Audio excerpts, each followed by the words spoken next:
Baltimore Eats is at the B&O American Brasserie in Baltimore. We're here with Executive Chef Brad Willits. Hi, Brad. How are you? How you doing? So how long have you been at the B&O?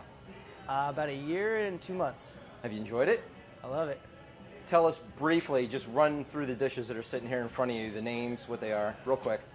First thing, we got the Beano Burger.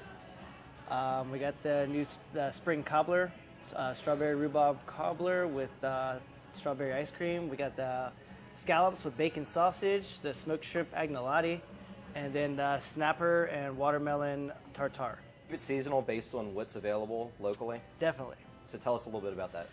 Well, we're starting to use more and more farms. Like right now we're using mostly a lot of protein farms. Like we're using Warshore oysters from Virginia, Gunpowder Farms from Maryland.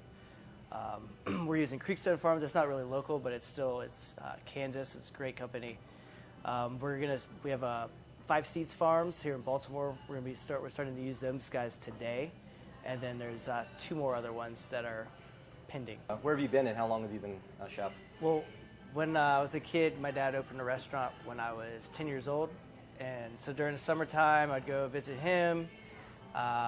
Start working. I first started working at probably the most dangerous spot, the fryer, for some reason.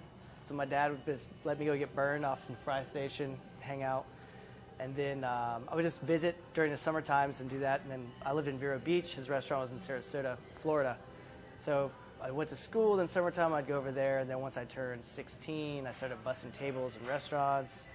And then 18, they asked me to work in the kitchen, garde manger. And then worked at like 3 restaurants in Vero Beach, Florida. Became sous chef at one.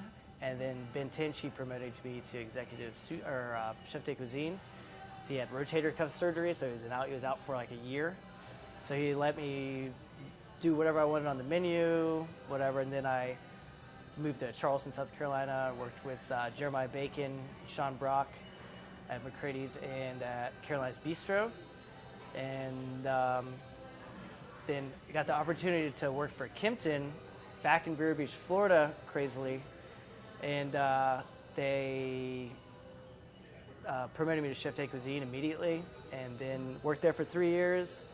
And then Tom Dunklin, the chef here, who's the head of Kimpton Culinary Programs, asked me to come be the executive chef here at the B&O. So I heard you started your restaurant career with your dad burning yourself behind a fryer. Tell us a little bit about that. It's true. When I was 10, 11, my dad opened up a restaurant in Sarasota, Florida.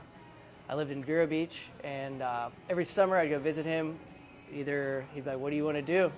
It's like, "Too late, you're coming with me to the restaurant." And so I'd get my skateboard and go work there and then go skateboard. And then, work the fryer. He let me fry fish, as I'd batter fish and then cook French fries, homemade French fries and dishes. So that was the beginning of it. So tell us what happens on Monday nights at the B&O. Monday nights, starting next Monday, we are starting it's like more like a French brasserie menu. It's going to be we're doing a couple of different sausages. We're doing oysters in the brick oven. We're actually utilizing our brick oven to cook almost everything in. Besides, we're not going to saute. We're just going to roast everything in the oven. It's going to have everything from chicken, flatbreads, mussels, oysters, sausages, cheeseburger. It's going to be just a variety of stuff coming out of one brick oven. Now we're ready to try some amazing dishes at the B&O Brasserie. And for me, no summer is complete without fresh seafood and fresh watermelon. And I get the best of both worlds here in this snapper crudo. And we have red snapper, there's red pepper juice, and of course watermelon and avocado puree. And this looks so fresh and colorful. The fish is so fresh and tender, it almost just melts in my mouth. And the pop of flavor from that watermelon is just amazing. Another great appetizer on the menu is the smoked shrimp agnolotti. And the pasta that it comes with is handmade by the chef. And as we know, he has some Italian roots. There's a cardamom and carrot puree, along with a sea urchin butter.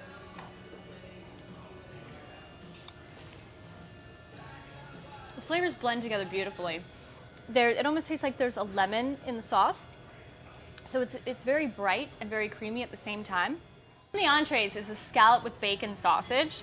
I've never had bacon sausage before, so I'm excited to try this one. There's some mushrooms, a little bit of olive oil. Let me get a little bit of the sausage here too.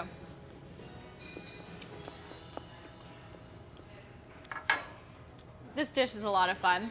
It's smoky. There's a lot of deep, complex flavors. And it's even a little bit of woodsy with the mushrooms. But it's definitely a nice light dinner that I think anyone can appreciate. Now the B&O Burger is a serious burger. And as you can see, all these layers, it's ginormous. And there's a bacon jam, some chow chow, and of course, a big, fat, juicy burger. I'm just gonna scrape from the middle here, get all the good stuff. Because who needs all that bread?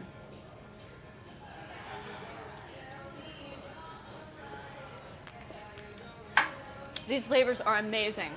And for being such a big burger, it packs a ton of flavor. The chow chow, it's just like having a ton of pickles on this burger. And the bacon jam, it's smoky and it's sweet. Definitely like one you've never had before.